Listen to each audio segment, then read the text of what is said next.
Bueno, un gusto nuevamente acompañarles. Siempre es un placer formar parte de este esfuerzo y hemos dedicado tanto tiempo a desarrollar temas exclusivamente de oncologías y a veces se nos va por alto que en oncología tenemos etapas clínicas y las etapas avanzadas o cuando el paciente está al final de la vida, todos queremos salir corriendo para donde el paliativista y eso es algo que tenemos que educarnos y cambiar ese concepto, que pensamos que paliativo va a ser hasta el final de la enfermedad o cuando ya no podemos hacer alguna intervención desde el punto de vista oncológico.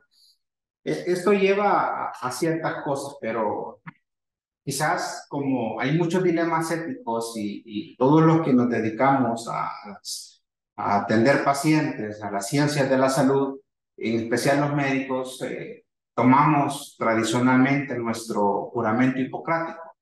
Entonces, traigo tres segmentos acá. Juro por Apolo, el médico, y Esculapio, y por Igea, y Panacea, y por todos los dioses y diosas, uniéndolos de jueces, que este mi juramento será cumplido hasta donde tenga poder y discernimiento. Un compromiso que adquirimos finalizado nuestro entrenamiento. Llevaré adelante ese régimen, el cual, de acuerdo con mi poder y discernimiento, será en beneficio de los enfermos y les apartará del prejuicio y el terror. A nadie era una droga mortal, aun cuando me sea solicitada. Y daré consejo con ese fin.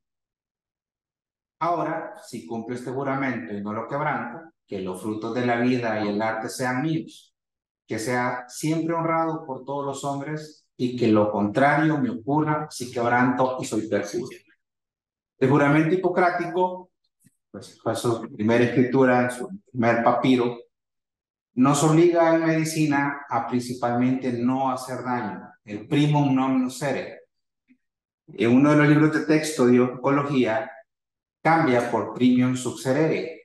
El primum non nocere es no hacer daño, principalmente no hacer daño, pero el primum succedere hace referencia a principalmente ayudar a nuestros pacientes. Tenemos que ayudar. Sabemos que en oncología, lastimosamente, no todos los pacientes van a sobrevivir. Depende mucho de la etapa clínica.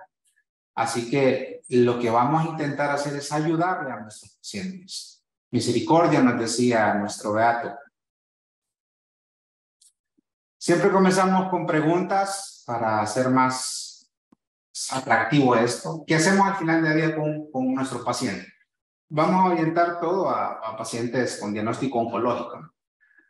¿Cuándo decidimos ya no más tratamiento? ¿Cuándo una de las tres ramas de la oncología, radioterapia, oncomédica o cirugía oncológica dicen no más, ya no puedo intervenir más desde mi punto de vista de especialidad? ¿Cuándo seguimos la voluntad de la familia del paciente? Mire, mi papá tiene 95 años, tiene un cáncer de pulmón avanzado, metastásico, ya no quiero que intervenga, doctor, ya decidimos como familia que ya no vamos a tratar a nuestro paciente. ¿Es legal no intervenir en solicitud de los familiares? O que el paciente nos diga, mire, yo ya no quiero nada. Eso es legal. ¿Qué amparo legal tenemos? Ya más adelante el licenciado Villalobos nos va a ayudar con esta discusión. Jurídicamente, ¿tengo algún respaldo en toda esa situación? Que ya el paciente me diga, mire, tengo diagnóstico de cáncer de etapa 4, yo no quiero estas medidas, no quiero tubo-traqueal, no quiero maniobras de reanimación, yo quiero solo tratamiento para que no sufra en ese periodo de etapa final de vida. ¿Tenemos algún amparo nosotros como médicos, desde el punto de vista médico legal? Y es necesario un consentimiento informado de que nuestro paciente no va a recibir maniobras de reanimación cardiopulmonar. Todo esto es lo que tenemos que abordar en la discusión. Más adelante nos vamos a poner a platicar acá con los colegas qué salida podemos dar, qué tenemos, qué evidencia científica tenemos que nos respaldan eso. Vamos a comenzar con tres casos y sí me gustaría que fuéramos interactivos. Me gustó mucho la teleclínica previa que unos aperturaron el micrófono, otros escribían en el chat. Sí me gustaría que pudieran poner como sus comentarios. Recuerden que aquí no es que tengamos unos mejores comentarios que otros, todos los comentarios son importantes, porque cada quien lo va a analizar desde su punto de vista. Mi perspectiva en un tercer nivel de atención está en función de toda la capacidad instalada que tengo, pero la perspectiva que tengo, un primer nivel de atención, es igual, está con la misma capacidad que puedo tener en el primer lugar, el primer nivel de atención, así puedo tener ese análisis de lo que puedo hacer con mi paciente. Les cuento, son casos del Hospital Nacional de la Mujer, una femenina de 34 años, para dos vivo 2, sin antecedentes médicos ni antecedentes familiares, neoplásicos principalmente hablando, ¿verdad? Se le hizo diagnóstico de cáncer de mama derecha para noviembre del año 2021, una etapa clínica inicial anatómica, estadio 3A, un tumor mayor de 5 centímetros, con un ganglio en axila móvil, sin metástasis, que por perfil de inmunistoquímica, pues tenía el receptor epidérmico humano 2 positivo y era sensible a estrógenos. Entonces, esa clasificación se llama HER2 positivo luminal B. Era un canalicular patológico 3 que tenía infiltración vascular. Entonces, es una enfermedad local y regionalmente avanzada con factores de riesgo. El tratamiento estándar por lineamientos nacionales que para el comercial recientemente se han actualizado en mama y cervix, recibió el protocolo estándar de 4 ciclos de quimioterapia en triciclinas a base de doxociclo, luego 4 de paclitaxel acompañados de trastuzumab. Se realizó una mastectomía radical para julio del año 2022 y en la biopsia la Y hace referencia a que recibió una forma de neoadyuvancia, me quedó con un tumor entre 2 y 5 centímetros, pero 10 ganglios positivos, vistos por el patólogo, más de 10 ganglios positivos, y tenía una etapa clínica 3A, y pusimos quimio, y no hubo respuesta parcial en el tumor, pero hubo sin respuesta a nivel ganglionar. Entonces, era una etapa clínica 3A inicial, pero me pasó una etapa clínica 3C. Después eso es de peor pronóstico todavía. Entonces, eso se llama progresión bajo tratamiento. Entonces, esta paciente joven, ya vamos perfilando que es un pronóstico muy malo. Sabemos que la sobrevida, y más adelante vamos a hablar qué significa sobrevida, está ligada a un periodo de tiempo muy corto, de meses. El tiempo que va a pasar sin que tenga enfermedad hasta que aparezca enfermedad, sabemos que estamos contra el tiempo. Después de eso, de la cirugía, dimos más quimioterapia y radioterapia y continuamos con un protocolo nacional de trastuzumab. Había que hacer ciertos cambios de medicamento, pero tenemos que limitarnos al momento a lo que tengo disponible en mi límite. Y su terapia hormonal. Para mayo de 2023, recibiendo su dosis número 16 de 18 de trastuzumab, esta paciente, si vemos el espectro de evidencia científica actual, tuvo que haberse ampliado para un doble bloqueo a nivel del HER2. De momento no está disponible en nuestro LIME, pero pudo haber sido una muy buena candidata a un doble bloqueo, que probablemente nos pudo haber tenido un poco más de impacto, aunque con la etapa clínica me parecería que ni con el doble bloqueo pudimos haber logrado más, pero dejémoslo hasta ahí. Dándole la dosis número 16 de 18 del trasto, seguimos por protocolo siempre nacional de 4 o 6 meses, vamos haciendo rastreo de imágenes. Teníamos una radiografía normal para mayo, pero una ultrasonografía con múltiples metástasis hepáticas. El PLP hace referencia a un periodo libre de enfermedad. Recuérdense que a ella la mandamos a mastectomía en julio del 2022, pero para mayo del 2023, o sea, 11 meses después, aparece enfermedad a distancia. Entonces, controlamos la enfermedad, la dejamos sin enfermedad medible por imágenes, pero 11 meses después vuelve a haber enfermedad en metástasis, principalmente en el hígado. Probablemente al principio ya había metástasis microscópicas y vamos a un concepto muy importante: 1 centímetro de tumor son 9 millones de células. Los métodos de imágenes que podemos hacer nosotros, desde los simples hasta los más complejos que podemos tener disponibles en nuestra RIS, una tomografía de 128 cortes, si quieren, lesiones menores de 2 milímetros difícilmente la van a ver. Es muy difícil. Llámese resonancia, llámese tomografía, incluso hasta la PET scan, que primero y eventualmente podamos tener esa tecnología sanitaria. Lesiones menores de 2 milímetros son muy difíciles de ver. Entonces, si esta paciente en una etapa 4 desde el principio con una enfermedad metastásica microscópica, no le vamos a poder diagnosticar. Podríamos asumir porque empezó con un 3A y terminó con un 3C. Y eso nos confiere factores de riesgo adverso. Pero entonces pasaron 11 meses sin enfermedad y tenemos ahora una etapa clínica 4. Vemos 2 scores que más adelante vamos a platicar con el doctor López que tanto me sirve clasificar desde el principio esto, los tratamientos. Un ECOG de 0, un Karnofsky de 90%, y vamos a ver qué significa eso. Entonces tengo una paciente que está en buen estado general, que le he tratado, pero me han aparecido metástasis. Me gustaría que alguien nos colaborara a poner, ¿qué piensa? ¿La sigo tratando? ¿Suspendo tratamiento? Algo importante, la envío rápido antes de que tenga síntomas. El paciente está sin síntomas, ella llegó, se dice, mira, doctor, mis exámenes de control, aquí los traigo. Y vimos que tiene metástasis. Entonces, 3 opciones. Suspendo todos los tratamientos y la dejo exclusivamente en cuidados paliativos. Continúo con el tratamiento o solo se la dejo al paliativista y le doy el alta por ella. ¿Qué les parecería a ustedes que sería de esos 3 o si tienen alguna otra opción? Sí me gustaría que lo escribieran. Era, miren, a mí me parece que podemos hacer esto. Si alguien nos puede colaborar, bienvenido sea. O si quieren abrir su audio y decir, no, mire, yo pienso que porque dio metástasis, hagamos esto, o mejor hagamos un TAC, o hagamos esto. Sí, me gustaría escuchar su opinión. Si alguno estuviera. Tal vez en lo que se animan a participar, yo tengo una pregunta. Esta paciente tenía, su grupo familiar eran más de 2 hijos, porque veo que era para 2 vivos 2, ¿no? Para 2 vivos 2. Estaba con el esposo. No, madre soltera, la única. Madre soltera. Vivía con su mamá. No, ella y sus 2 hijos, cabeza de hogar, madre soltera, 2 hijos sin apoyo al resto familiar. Ok, podríamos llamar una pobre red de apoyo. Pobre red de apoyo. Okay.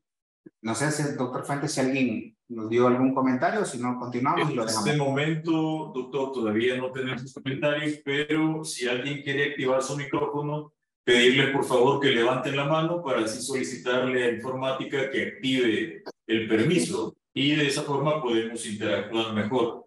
Así que les invitamos a que puedan participar en este cuestionamiento que hace el doctor y de esa forma se haga una mejor discusión.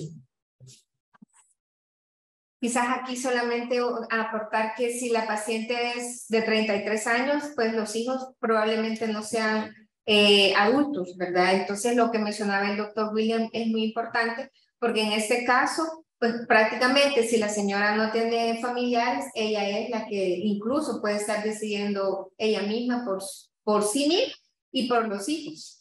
Yo creo que para hacerlo más interactivo, gracias, doctor, para hacerlo más interactivo, vamos a cerrar las cosas. Solamente una cosa, Diana Portillo pide que pueda repetir las opciones. Yo ya planteado, proponía 3, pero pueden proponer las suyas. Suspenderle tratamiento, seguirla tratando o dejarla exclusivo con cuidados paliativos.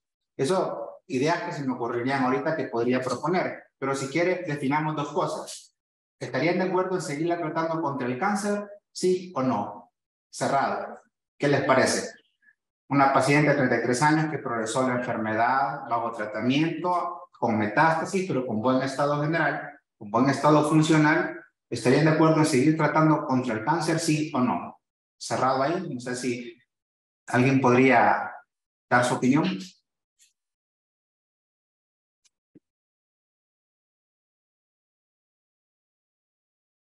Jenny Monroy, si no me equivoco, dice, en mi opinión, deben realizarse cuidados paliativos. Eric Santos secunda esa idea que debe entrar a cuidados paliativos.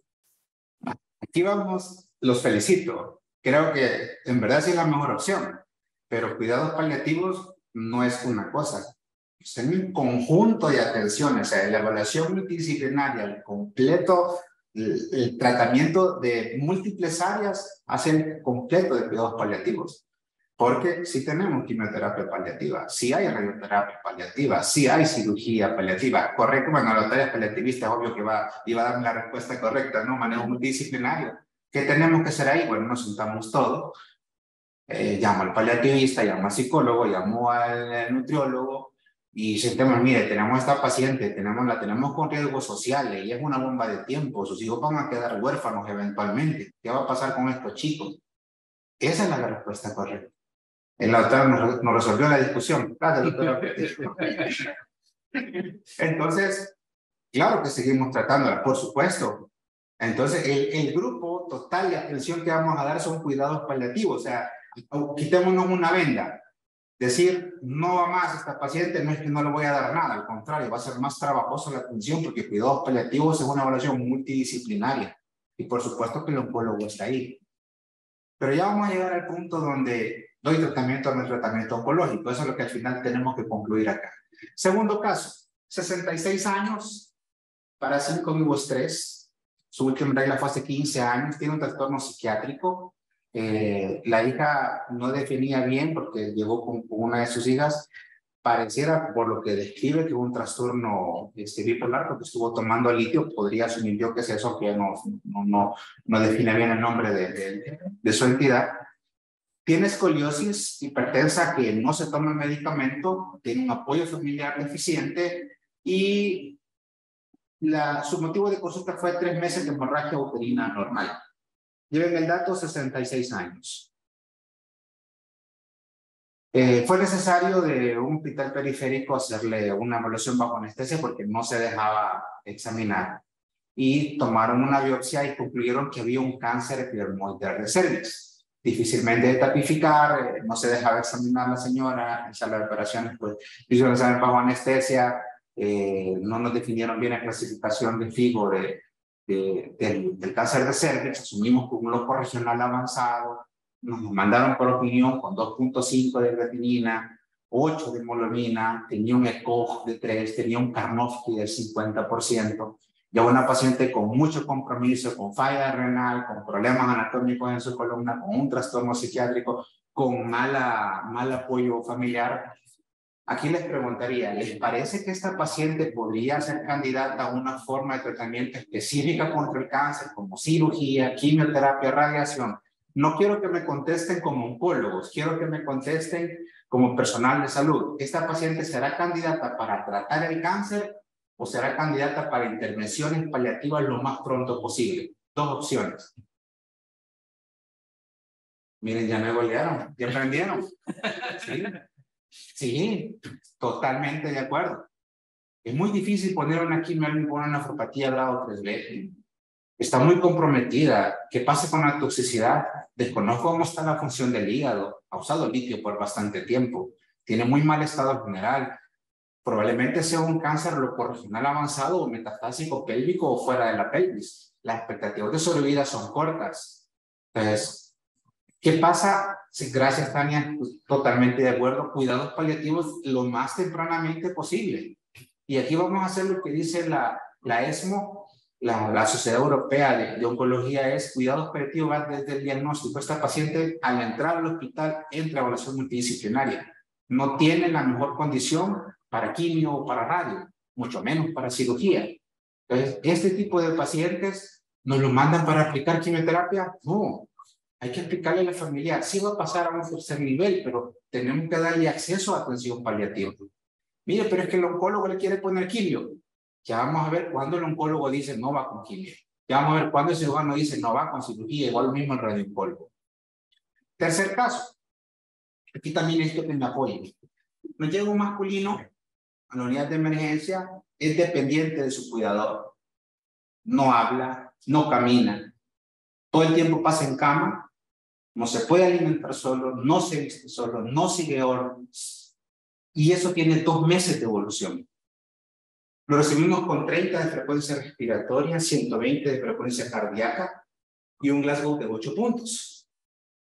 ¿Qué les parece que podría tener este paciente o cuál sería el contexto de este paciente?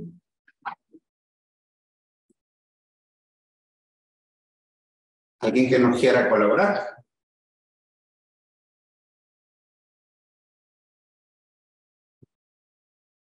Una buena forma de definirlo. Sí. ¿Qué más? Muchas gracias, Luis. Una muy buena forma de definirlo. Algo muy importante es que cuando no tenemos toda la información, uno concluye, como lo hizo correctamente el compañero.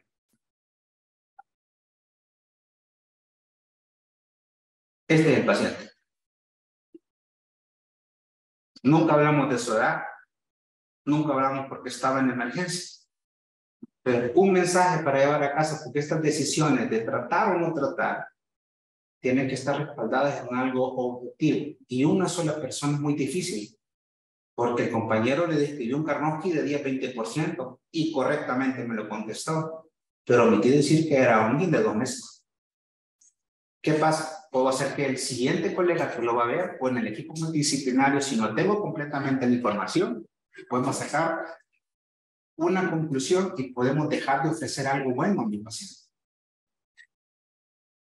El lío con la limitación del esfuerzo terapéutico va a mantener el equilibrio de estos 4 principios éticos.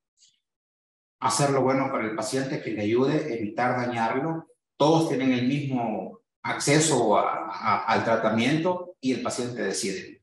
¿Qué pasa cuando pierdo este balance y mi paciente no puede decidir? Quien decide es el cuidador. Pierde la autonomía del paciente, le doy autonomía al cuidador principal. ¿Qué pasa cuando el tratamiento que voy a ofrecer va a dar nefro o hepatotoxicidad? Estoy disruptiendo la no maleficencia. ¿Qué pasa cuando lo que voy a hacer sé que no le va a ayudar a mi paciente? Lo que estoy haciendo no es por ayudarlo. No le va a ayudar. El balance de los principios éticos es lo que nos va a llevar a tomar decisiones en la limitación del esfuerzo terapéutico. Para los que nos toca hacer medicina de emergencia, esto es una forma, ya hay actualizaciones por supuesto, pero esta es la versión 2020. Hay 2 principios en el apoyo o la reanimación cardiopulmonar. 1, una causa reversible. 2, una causa que no conozco. Yo voy en la calle y me encuentro a alguien tirado en el suelo, masculino, más o menos quinta década de la vida, y de repente, pum, se cayó, no respira, no le siento frecuencia cardíaca. No sé qué pasó, mi obligación es dar apoyo vital básico. Estoy en el hospital y de repente alguien está acostado en una cama y dejó de respirar, no escucho frecuencia cardíaca y tengo opciones de hacer todo lo avanzado del ACLS, pero no sé qué ha pasado. Y comienzo a hacer toda la investigación y veo que hay un hipoglicemia que me lo llevó a síndrome neuroglucopénico, bradicardia y asistolia. Pues puedo revertir. Pero ¿qué pasa cuando tengo un paciente con un cáncer estadio 4 polimetastásico a pulmón, a hígado, hueso, cerebro, que me hace una asistolia? ¿Puedo revertir el cáncer etapa 4? Entonces ya no puedo aplicar el algoritmo del ACLS o la ABLS. Recuerden, una causa que pueda revertir o una causa que no conozca. Un paciente en etapa 4 es alguien conocido, con examen, que tiene un historial largo de tratamiento. ¿Valdrá la pena hacer todo eso?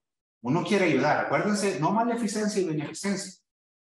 Y estas son las causas reversibles que dice la ACLS. Podemos revertir todo eso. A mí, pero tiene un cáncer de cervix, estadio clínico 4A, la sobrevida son 2 años. Pero no hizo una hipoglicemia de low. Y eso le llevó a la asistolia. ¿Puedo revertir la hipoglicemia? Sí, no puedo revertir el cáncer, pero si la hipoglicemia me la va a matar en 30 minutos, 1 hora, y el cáncer me la va a matar en 2 años, le revierto la hipoglicemia. Ese balance es lo que tenemos que lograr. Y vamos a hacer ciertos conceptos. Sobrevida total en oncología hace desde que diagnostique cáncer hasta que el paciente muere por cualquier causa. Periodo libre de enfermedad, traté el cáncer, erradiqué el cáncer por exámenes de laboratorio, por exámenes de gabinete y clínicamente, tengo a mi paciente en remisión, o sea, en ausencia de enfermedad, hasta que la enfermedad vuelve a aparecer, como la paciente del caso 1. Se operó, quedamos sin enfermedad, rastreo negativo, 11 meses después, metástasis en el hígado. Entonces, periodo libre de enfermedad o sobrevida libre de enfermedad, lo pueden encontrar aquí. Periodo libre de progresión, tengo una enfermedad avanzada o metastásica, controlo la enfermedad, controlo los síntomas y signos clínicos, pero aún queda enfermedad. Tenía un tumor, una metástasis en el pulmón de 5 centímetros en el lóbulo superior derecho, le puse quimio, radio, o se mandó a operar y nos quedó una lesión de 2 centímetros, pero ahí está la lesión, pero no clínicamente significativa, no eleva marcadores tumorales, la enfermedad es estable por estudios de imágenes, y me pasa 24 meses la enfermedad así, y después en el TAC control ya no mide 2 centímetros, mide 5. Eso es progresión de enfermedad. Pero como siempre tuvimos enfermedad, se llama periodo libre de progresión, porque siempre hubo enfermedad. O sobrevida libre de progresión. Metástasis hace referencia al crecimiento o implante de una célula neoplásica de un tejido donde empezó en otro lado. Comenzó en mama, me dio metástasis al pulmón. Comenzó en mama, se fue a cerebro. Comenzó en mama, se fue a hígado. Comenzó en mama, se fue a hueso. A eso nos referimos con metástasis. Crisis visceral es la claudicación de la víscera afectada. Por ejemplo, puedo tener metástasis, 20 metástasis en el hígado, pero transaminasas normales, bilirrubinas normales, albuminas normales, triglicéridos normales y el paciente asintomático, como la paciente del caso 1. Puedo tener una metástasis en el hígado, de 4 centímetros que me obstruye la salida de bilis o está muy pegada o me obstruye la vena porta, no es una trombosis de la vena porta, y el paciente lo tengo ictérico, ascitis aguda, encefalópata, algo agudo, a eso le llamamos crisis visceral. Puedo tener 20 nódulos pulmonares sin síntomas, o puedo tener una lesión en el lóbulo medio derecho con derrame pleural y insuficiencia respiratoria. A eso se llama crisis visceral. Y eso me predice una sobrevida no mayor a 60 días. Eso tiene que tenerlo bien claro. Puedo tener un paciente metastásico sin síntomas, y puedo tener un paciente, porque polimetastásico se referencia a más de 2 sitios de metástasis. Es polimetastásico. Puede tener una sola metástasis en un solo órgano, pero crisis visceral, por ejemplo, una sola lesión en el cerebro, pero puede ser talámica y el paciente está muy mal, y sé que ese paciente no va a vivir más de 60 días. Objetivos de tratamiento: antes de una cirugía le decimos neoadyuvante, o después de una cirugía le decimos adyuvante. Intenciones del protocolo es: o quiero curar o quiero solo dar tratamiento paliativo. Les mencioné al principio, si hay quimioterapia paliativa, si hay radioterapia paliativa, si hay cirugía paliativa, que es control de síntomas, como más adelante nos vamos a apoyar con el doctor López. ¿A qué hace referencia después del protocolo? Ahí quiero agregarle mentalmente oncológico, que es cuando el beneficio de los tratamientos de cirugía, radioterapia, quimioterapia no interfieren ni en sobrevida total, ni en periodo libre de enfermedad, ni en periodo libre de progresión. ¿Qué quiere decir eso? Si yo tengo una paciente que teóricamente en la etapa 4 de SED va a estar viva 22 meses, con quimio 22 meses, sin quimio 22 meses, con radio 22 meses, sin radio 22 meses, con cirugía 22 meses, sin cirugía 22 meses, entonces el oncólogo viene y le pone: es candidata, porque no le voy a modificar su sobrevida total.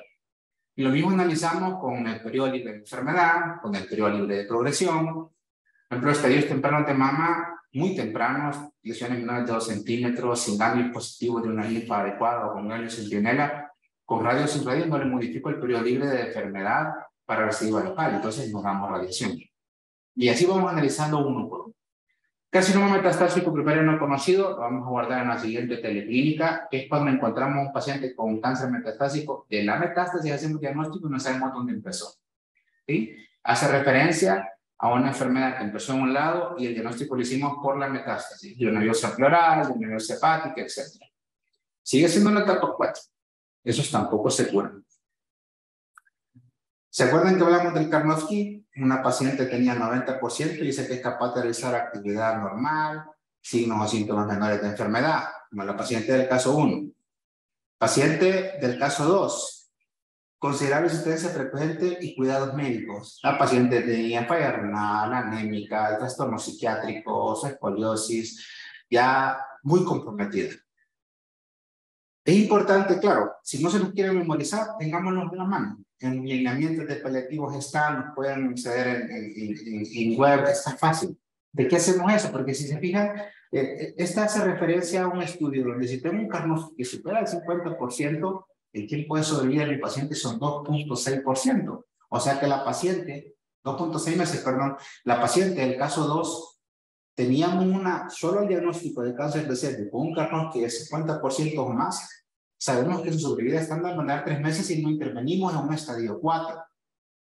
La paciente no estaba completamente estadificada y por eso hicimos la correlación con el caso 3. Teníamos que haber hecho la estratificación completa de la paciente, porque si ya nos queda en un estadio 4A, 4B, con un Karnofsky arriba de 50, no va a pasar más de 3 meses de sobrevida. Tampoco con eso, objetivamente, yo no era candidato a tratamiento, como adecuadamente acertaron los colegas que pusieron, son los cuidados paliativos, no candidato a tratamiento. Y felicidades, lo analizaron perfecto. Ahora pongámosle el nivel de evidencia a esto. ¿Sí?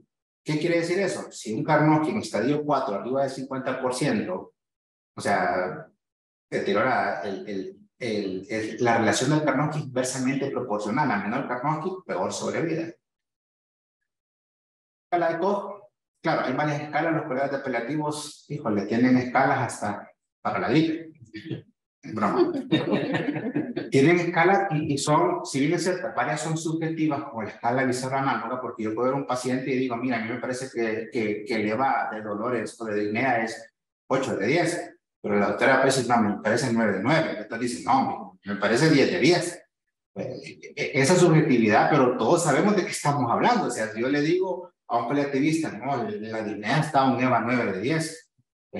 Ya estoy diciendo que está muy comprometido el paciente. Entonces, el ECOG también es una forma de poder clasificarlo. ECOG de 3, limitación de las actividades del autocuidado. ¿Se acuerdan que la pacientita nos decía que estaba completamente, la del caso 2, escribimos en ECOG de 3, estábamos describiendo este nivel de funcionamiento. Y también hay sobrevividas con eso. Imagínense un ECOG de 3-4 tiene 17% de sobrevida en los siguientes 180 días. ¿Qué quiere decir eso?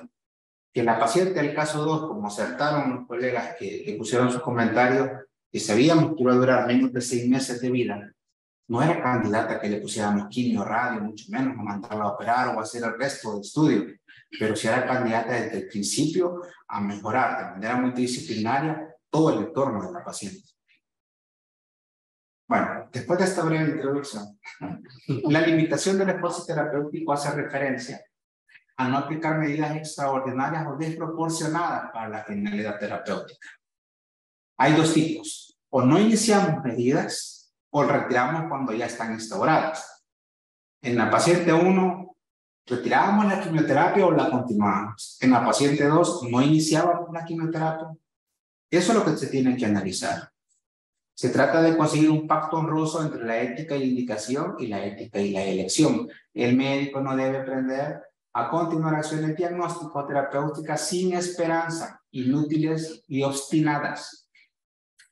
Nos apuntamos todos los clínicos. Se ha de tener en cuenta la voluntad explícita de la paciente de rechazar el tratamiento para prolongar su vida o morir con dignidad. No, señora. Hay que hacerle cateterismo cardíaco. Mire, pero mi mamá tiene 98 años, tiene 3 infartos previos, insuficiencia renal, es EPOC, es EPID, tiene cáncer de pulmón, ya tiene metástasis cerebral. No, hay que hacer el cateterismo, se va a morir del infarto. Y nos empecinamos. Recuerden, crimen sucedere. El médico se abstendrá de emplear cualquier medio extraordinario que no reporta beneficio alguno al paciente. Si a la paciente del caso 2 no le iba a ayudar en sobrevida, no era candidata a tratamiento oncológico, porque la evaluación multidisciplinaria hay que salir. En caso de enfermedad incurable y terminal, el médico debe limitarse a aliviar dolores físicos y morales del paciente, manteniendo todo lo posible la calidad de una vida que se agote, evitando emprender continuar acciones terapéuticas sin esperanza de límites. Vale, ¿qué pasa? Esto puede suceder en UCI. Tenemos dos opciones. Que el médico quiere hacerle todo, o que la familia quiere que se le haga todo. Y tenemos scores pronósticos adversos de mala sobrevida. Entonces ya dejamos de pensar en el paciente y el médico comienza a pensar en su ego, porque me enseñaron a curar, me enseñaron a salvar vidas, no a dejar que se mueran. O la familia comienza a pensar en evitar su propio dolor y se olvidan del dolor de su paciente. Estas situaciones pueden pasar y uno se vuelve vulnerable, porque ahí nos va a apoyar el licenciado Villalobos. ¿Qué tanto puedo respetar yo la opinión del paciente? Que el paciente haya dicho antes de fallecer o antes de estar en una etapa crítica, yo no quiero nada, o antes de ser diagnosticado como etapa 4 de cáncer y diga, mire, yo no quiero que me intuben, o la familia toma esa decisión. Entonces, vamos a refinarnos. ¿Alguien iba a hablar? No sé, ¿escuché Mauro? Bueno, comenzamos. Doctor López.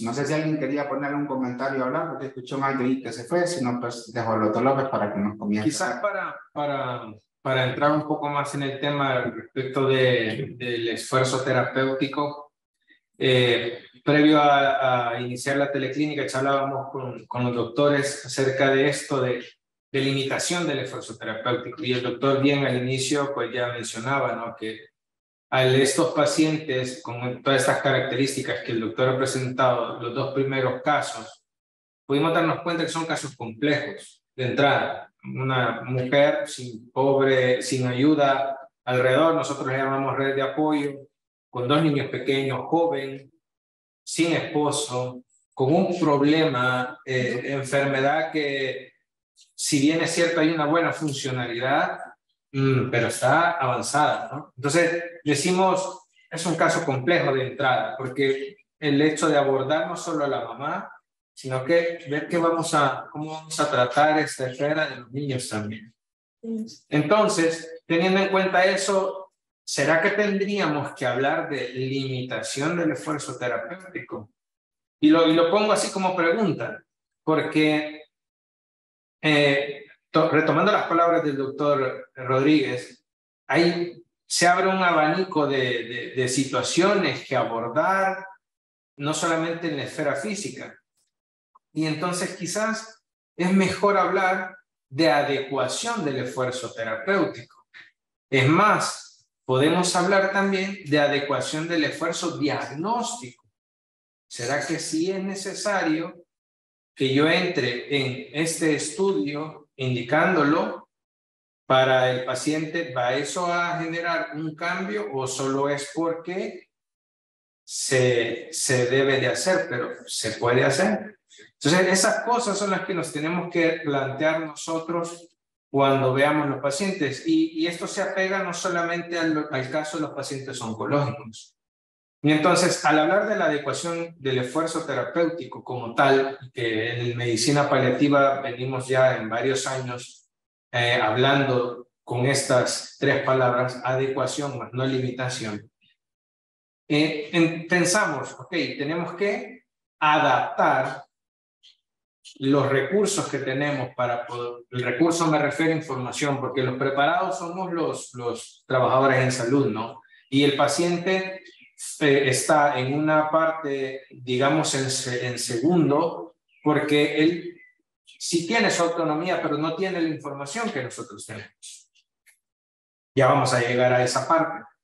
Y entonces decimos que es adaptación de todas estas manejos o diagnósticos en base a las necesidades del paciente o a la situación del paciente, y en la cual tenemos que llegar a una puesta a punto de esto en concordancia con lo que el paciente quiere. Pero no lo vamos a saber si no entramos, si no nos sentamos y entramos en esa plática. Me llamaba la atención también, y es bien importante tocarlo, el hecho de que cuando decimos lo de fuera de protocolo, ¿no? Porque muchos colegas a veces lo entienden mal cuando el oncólogo dice fuera de protocolo.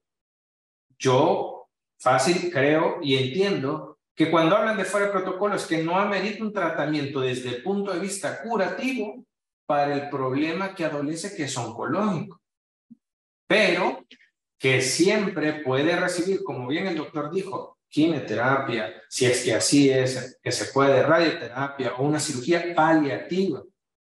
Pero solo lo vamos a saber si yo tengo al oncólogo o al radioterapeuta o al cirujano oncólogo en la misma mesa, en el mismo círculo con el paciente, para saber cuál va a ser el beneficio que se va a dar al paciente haciendo una quimioterapia paliativa, una radioterapia paliativa.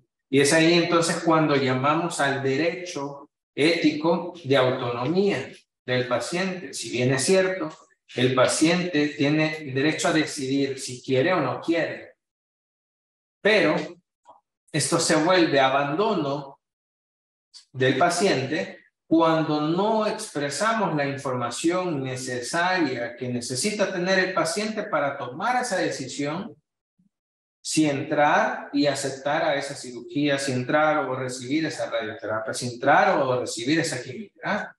Porque entonces va a tomar una decisión sin la información necesaria para poder entrar en eso, ¿no? Entonces es muy importante que definamos el hecho de, ¿será que mi esfuerzo o lo que estoy planeando hacer con el paciente es lo que el paciente desearía? Para saberlo debo de obtener comunicación.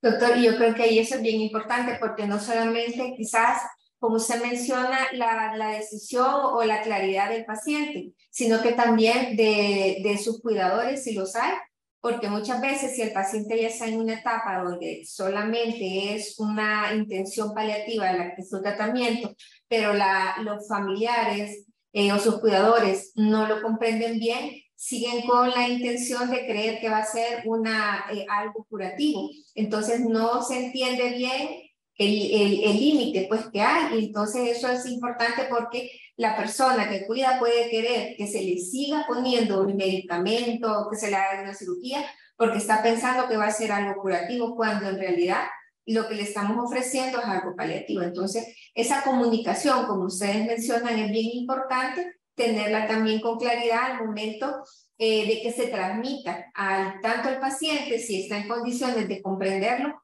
como al familiar. Esa parte es importante porque ya lo mencionaba el doctor Rodríguez. Desde la ESMO hablan el abordaje de los pacientes oncológicos con cuidados paliativos en el inicio. Y tal es el caso que la OMS también así lo menciona. El paciente que es diagnosticado de un cáncer debe ser abordado a la par con cuidados paliativos. Si bien es cierto, va a tener mucha presencia porque el objetivo de su diagnóstico de cáncer va a ser curativo si es que no lo encontramos muy avanzado. Cuidados paliativos va a ir acompañando y va a ir acompañando en abordar estas esferas, de entablar una comunicación, una relación con el paciente y con la familia, para que cuando, si es que así es, llegamos a un punto en el que el oncólogo dice, bueno, tenemos estos estudios y que nos demuestran que a pesar de haber recibido este tratamiento, esta segunda línea, y no hemos tenido respuesta, es más, hay siembras o hay metástasis, no considero ya a fulano de tal que continúe el tratamiento. La recepción de esa información cuando se brinda sin el acompañamiento del equipo paliativo es completamente cerrada, pero cuando se acompaña desde el inicio por un equipo paliativo, esta información va a ser menos difícil de absorber por la familia. Es que nunca va a ser fácil, pero sí va a ser menos difícil de que ellos puedan entrar en ese proceso psicoemocional de ya sea ira, de enojo, de negociación, que es un proceso que está escrito científicamente. Y entonces decimos que el esfuerzo debe ir multidisciplinar, como ya respondían los colegas, ¿no? Que debe ser abordado desde ese punto de vista. Y no debemos de perdernos ahí. Ahora, es importante tener en cuenta que la adecuación del esfuerzo terapéutico es científica y éticamente correcta de independientemente en el punto en que esté. Porque si yo voy a dejar un tratamiento de menos a más, por ejemplo, para una faringoamigdalitis, si no nos ubicamos simplemente en el paciente oncólogo, yo voy a hacer, darle una tigecyclina, por ejemplo, para una faringoamigdalitis, ¿se da cuenta? Entonces, no estoy adecuando, ¿sí?, el tratamiento que voy a dar para la necesidad que tiene mi paciente. Mi paciente no tiene la necesidad de una tigecyclina, tiene la necesidad de algo que vaya contra el problema que le está generando la infección a nivel faríngeo. ¿Sí? Entonces, tal cual es lo mismo cuando yo me acerco y voy a hacer una evaluación con paciente que tiene afectadas todas sus esferas, porque es ahí donde también nos debemos de enfocar. Y lastimosamente entramos y esto porque nos lo enseñan desde el pregrado, solamente a enfocarnos a curar. Y que no es que está mal, pero nos deberían enseñar a curar y a cuidar. Y que cuando ya no se puede curar, pues vamos a cuidar. Y si yo omito un tratamiento que le va a generar el beneficio a mi paciente, porque a pesar de que ella está de 94 años, polimetastásico, y que esté en final de vida y está con estertores del final, y eso le está generando sufrimiento, y yo omito dar un medicamento para secar esas secreciones, no estoy siendo obstinado, estoy abandonando a mi paciente, porque no le estoy ofreciendo esa posibilidad de ayudarle a quitar ese síntoma que le está haciendo que a lo mejor tenga un final de vida mucho más tranquilo. Le estoy evitando que si va a fallecer, que sufra, que fallezca, perdón, sin sufrimiento. Entonces, eso debemos de comprenderlo, porque si bien es cierto, cuando decimos, y los oncólogos, repito, dicen fuera de protocolo, yo les entiendo claro que es fuera de protocolo el manejo quimioterapia de origen curativo. Y entonces, ¿qué podemos hacer al final de la vida con nuestro paciente? no es que vamos a limitar, sino que nos vamos a centrar en la adecuación del esfuerzo terapéutico, tomando en cuenta lo que el doctor mencionaba, 4 pilares éticos, que son los básicos fundamentales, y debemos de tomar en cuenta la autonomía, que ahora se está manejando, autonomía compartida, que era lo que les mencionaba, ¿no? El paciente va a tomar una decisión, pero va a tomar la decisión que él crea correcta, pero teniendo toda la información que nosotros manejamos como médicos. Obviamente le vamos a explicar de la mejor forma que nos puede entender en qué situación estamos. Entonces, es amplio lo que hay que evaluar, y por eso es que retomo sus palabras. Hay más que hacer.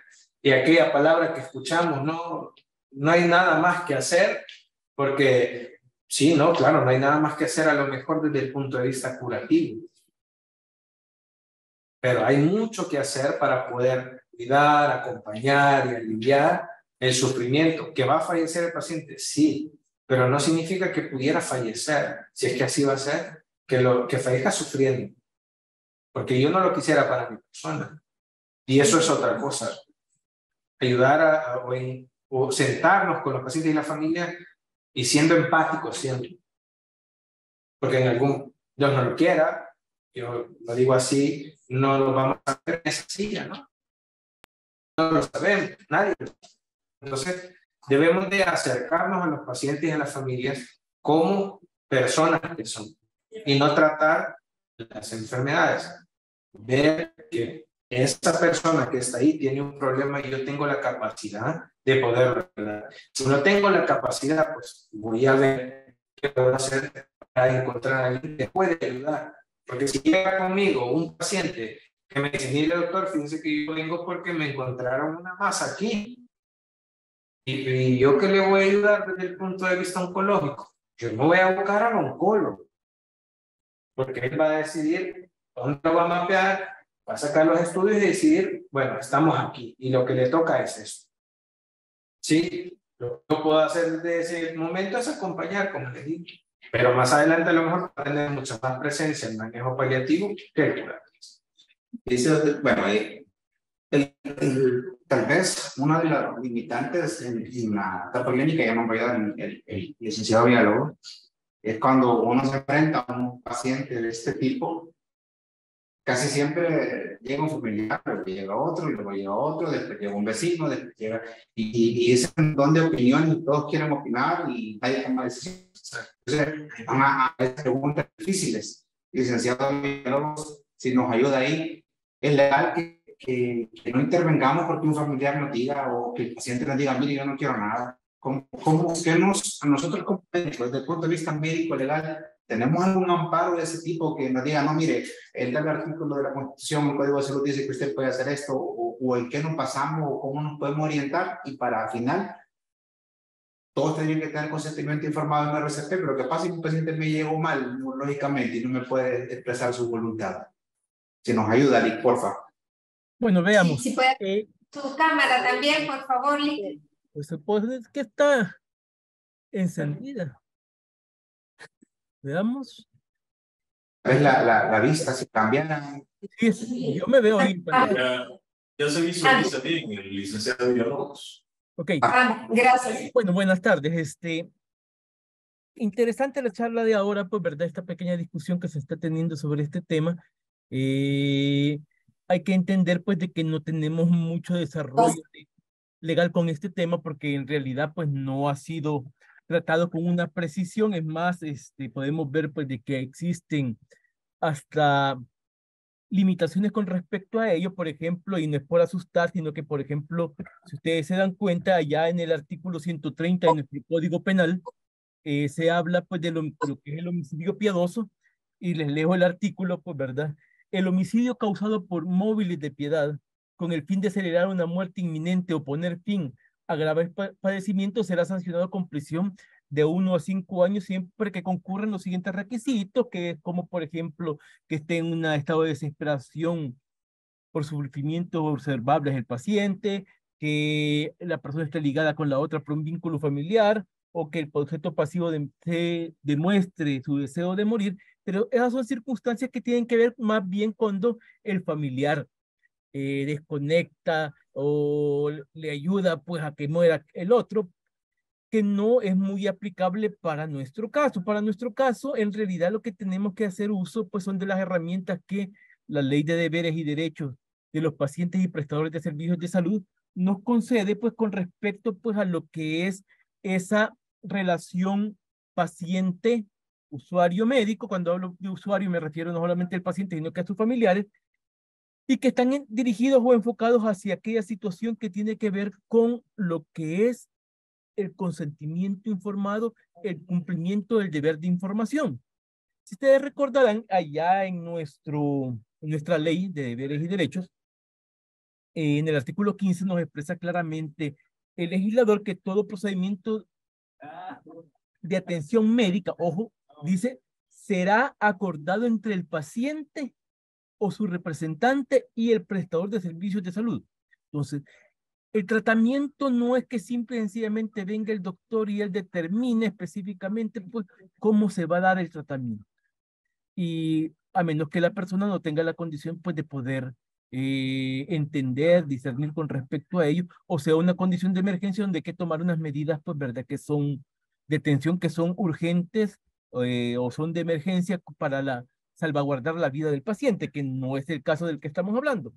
Entonces, dice, acordado entre el paciente y su representante y el prestador de servicios de salud, luego de recibir la información adecuada, suficiente y continua, lo que implica, pues, tal como decía el doctor, una relación de comunicación permanente, pues, con el paciente.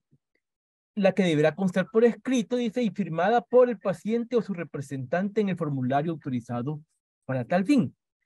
¿A qué nos lleva esto? Primero, a lo que es la obligación que tiene el profesional de salud.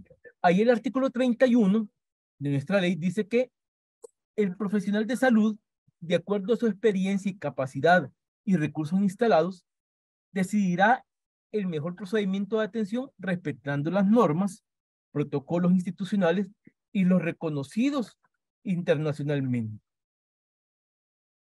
Esto implica pues de que el doctor, el médico puede hacer la propuesta de cuál es el mejor tratamiento, la mejor forma de atención, de acuerdo a la condición en salud que tenga la persona. Esto es un poco complicado pues porque la persona está en una... Yo normalmente no digo pues de que habría que llamar los pacientes, sino que yo debería llamar los padecientes porque la gente está padeciendo, está sufriendo una condición de salud pues que le genera unas expectativas, ya sea de muerte o de vida, pues sumamente complicadas, y en todo caso, pues verdad, debe de estar esa comunicación permanente, así lo dice el artículo 27. También, en el literal B, se debe explicar a los pacientes y usuarios de forma clara, concisa y detallada sobre la enfermedad o padecimiento que adolezcan y su diagnóstico, tratamiento, medicación, duración y posibles efectos secundarios. Ok, entonces, primero, ¿cuál es la actividad o la acción que debe de tener el médico, el tratante? Mantener la información, dar toda la información necesaria, pues, no solamente de la condición en salud, de su tratamiento y de los posibles efectos que este tratamiento pueda generar en el paciente. Le puede dar una gama de soluciones. Mire, como decían aquí en la discusión, un tratamiento multidisciplinario, que son distintas acciones para poderle permitir mantener una vida digna, etcétera. Pero también el paciente y sus representantes tienen la posibilidad de emitir un consentimiento informado que va dirigido pues específicamente también a decidir si acepta o no un determinado tratamiento. Permítame leer el artículo.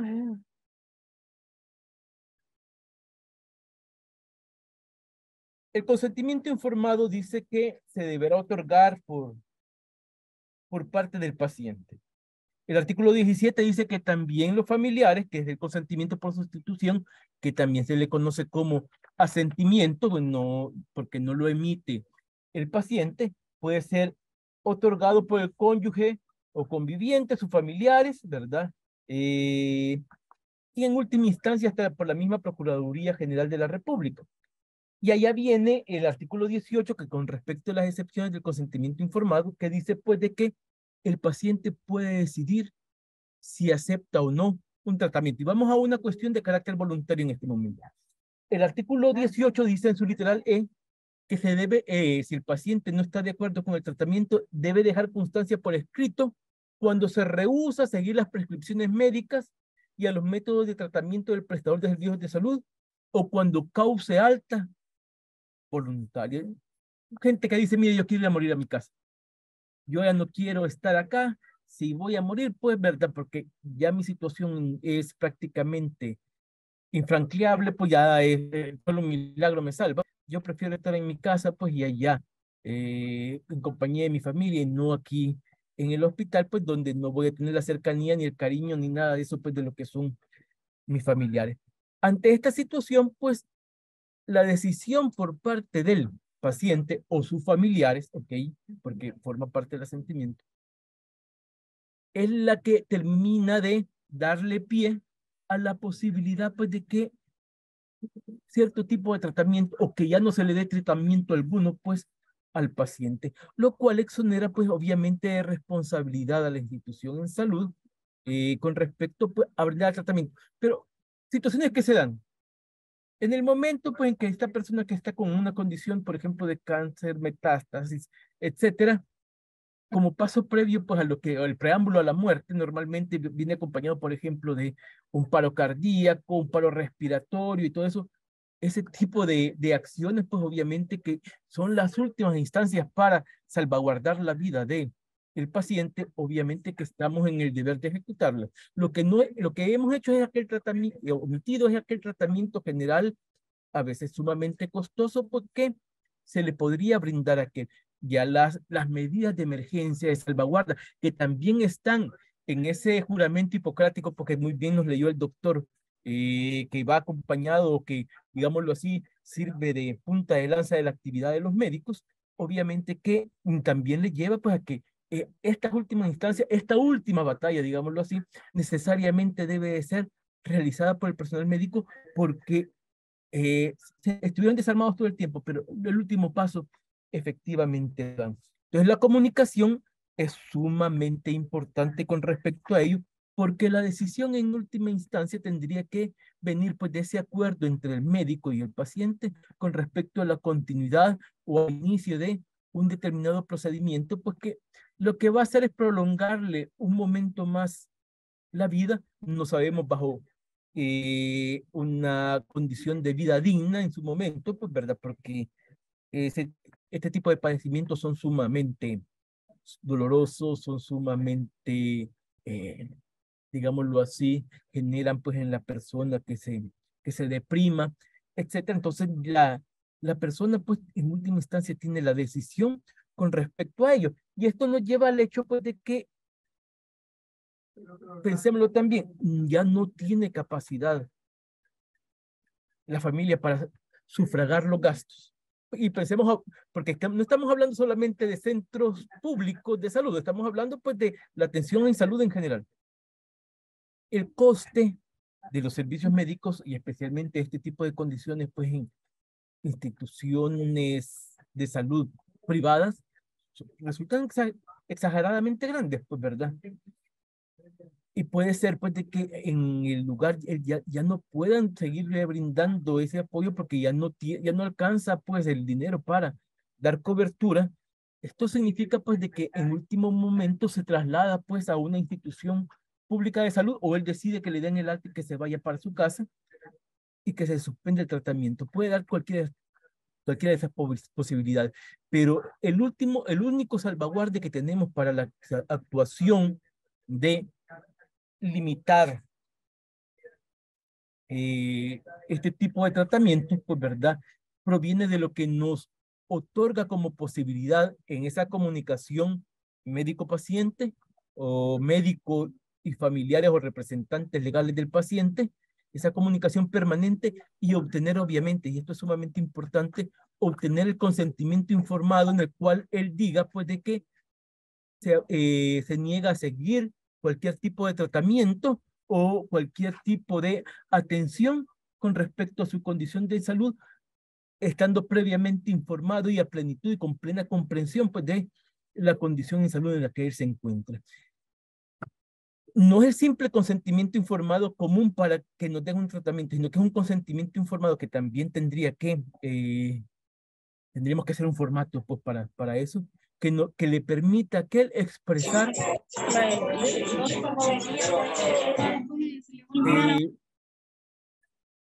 expresar su voluntad, su consentimiento de no seguir con dicho tratamiento.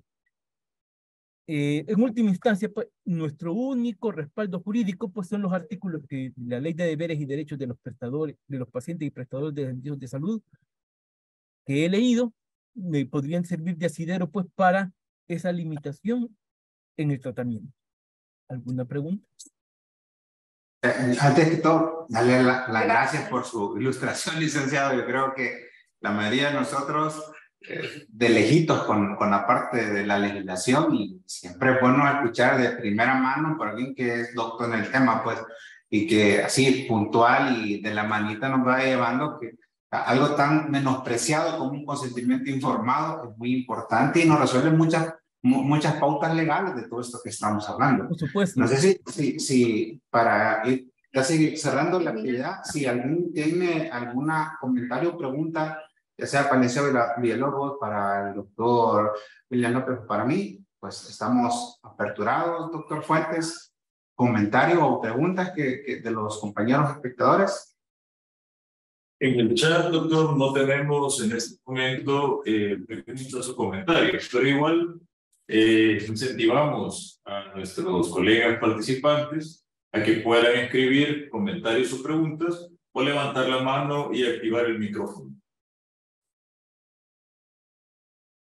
Yo creo que es importante que veamos también el abordaje que se debe dar a un paciente, en este caso un paciente oncológico, que ya vimos que no solamente es puramente el tratamiento, ya sea quirúrgico, quimioterapia o radioterapia, sino la importancia de llevar a la par la evaluación multidisciplinaria, en ese caso incluyendo los cuidados paliativos. No solamente se trata de el tratamiento en sí de los 3 pilares, sino de la intervención multidisciplinaria, tomando en cuenta también la parte legal que ya nos ilustró el licenciado Villalobos, ¿verdad?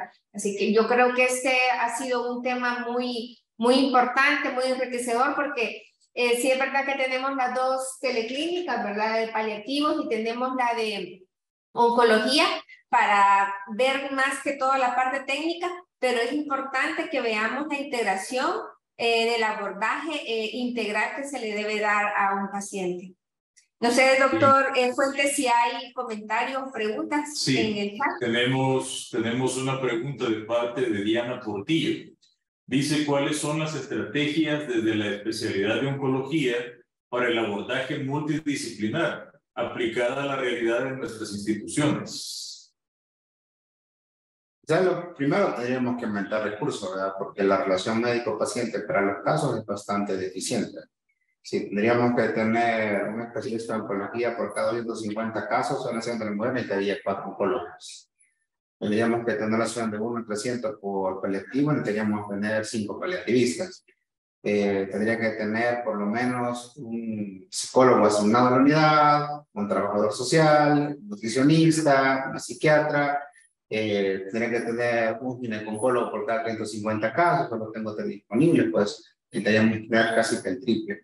Una vez de optimizar recursos humanos, que sería la primera estrategia, pues aumentar personal, hacer que el 100% de los diagnósticos de cáncer sean evaluados multidisciplinarios desde el principio. O sea, una clínica de tumores ginecológicos, una clínica de cáncer de mama con una evaluación inicial, el 100% de los casos de evaluación grupal.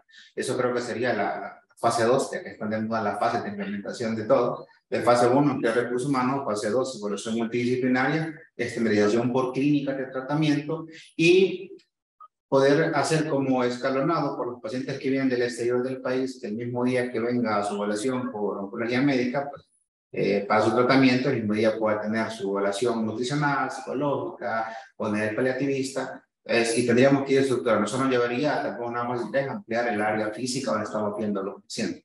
O sería a corto plazo. En la realidad nacional es bien difícil porque estamos sesgados. Si yo quiero una evaluación de psicología, tengo que mandar a sacar cita. Quiero una evaluación del paliativismo, tengo que mandarlo a sacar cita o ver si el paliativismo tiene opción porque está saturado en su consulta para que me lo pueda el mismo día o lo más cerca posible. Si quiero que me lo vea el cirujano, pues tengo que mandarlo a la consulta del cirujano.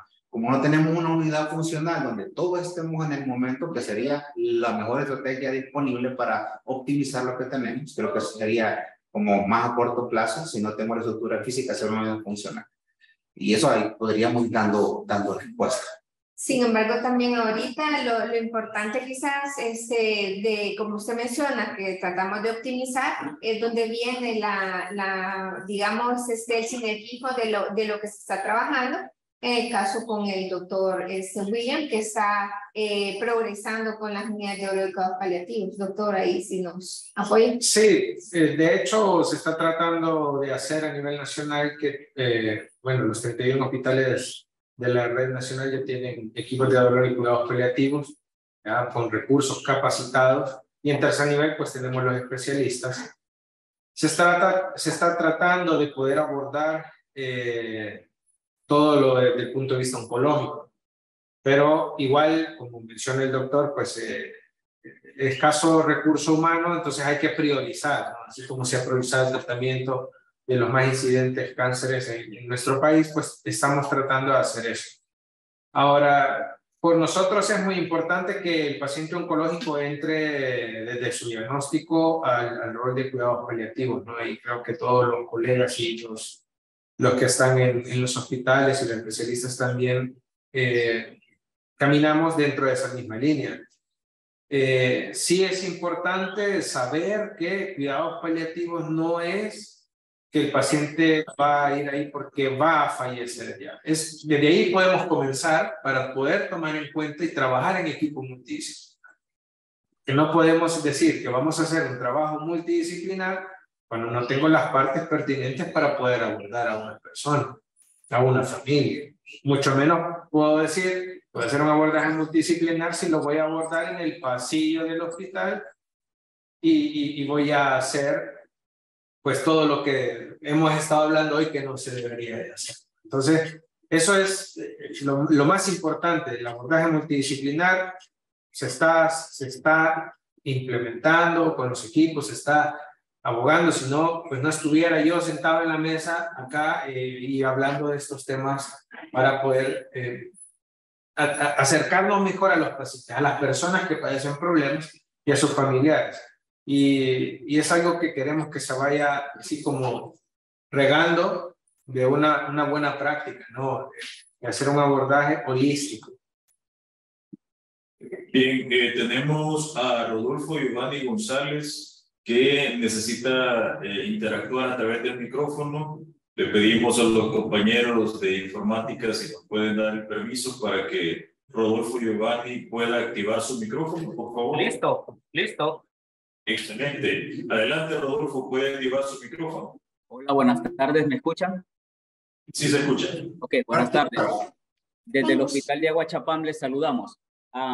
Qué bueno el tema, agradezco que así como la intención ahora es hacer el abordaje multidisciplinario de los pacientes, qué bueno que también en las teleclínicas se hagan este tipo de temas.